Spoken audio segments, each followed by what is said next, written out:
Who is this amplifier for? How does it compare with other amps without the THX moniker? All these answers and more coming up.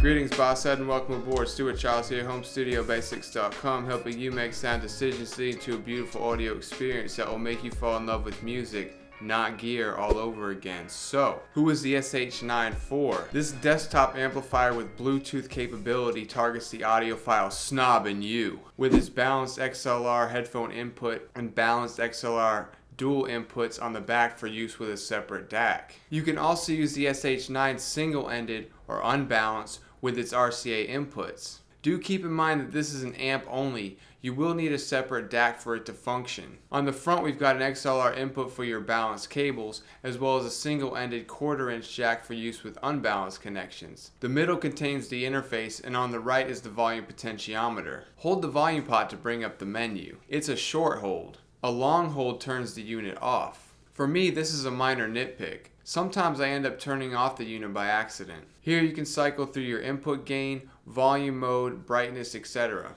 To back out, hold the volume pot in again. I like the minimalist design of this amp. There are large numbers indicating what volume I'm at, an RCA switch including mode, and a gain switch. These are both indicators and are for reference only. They're not actual switches that can be ticked. On the back, there's the AC power jack for the supplied cable, as well as RCA inputs and balanced XLR inputs. Build-wise, it feels incredibly robust and solid in your hands, and it's just about the perfect size for full-time desktop use. How does it sound though? Sources used include Tidal Hi-Fi, Spotify Premium, FLAC, and MQA. Headphones used include the AKG K702, K712, and K371. Big shout out to Metal571 for loaning me the 371. Full review to follow. DACs used include the iFi Zen and the AudioQuest Dragonfly Red. I'll leave a link for the playlist down below, as well as the albums. The albums used can be found in the article, which I will also link down below. It's interesting to note that this amp utilizes what's known as THX technology.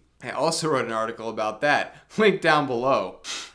THX is a way to certify amplifiers that perform at a high level by reducing distortion to almost nothing while maintaining the cleanest signal possible. In the case of the SH-9, those qualities definitely ring true. But does it sound any better than a FiO K5 Pro, an amp DAC that does not utilize THX technology?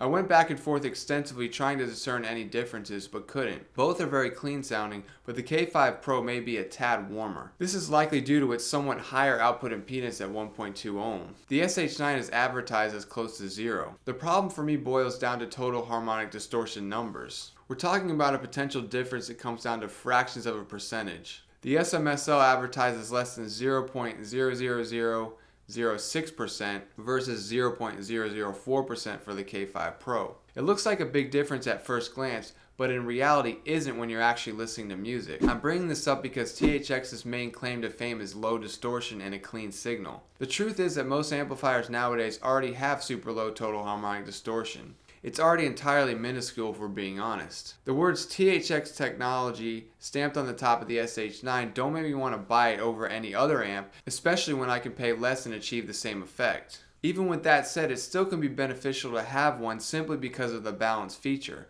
something that I do plan to invest in for myself down the road. I like the SH-9 and it feels like it's priced accurately, something that I think is super important with regard to amps and DACs. If you are looking for a full-time desktop unit with the THX stamp of approval and balanced functionality, I think this one fits the bill quite nicely. It doesn't really stand out against any other amplifiers I've tried, so do keep that in mind before purchase.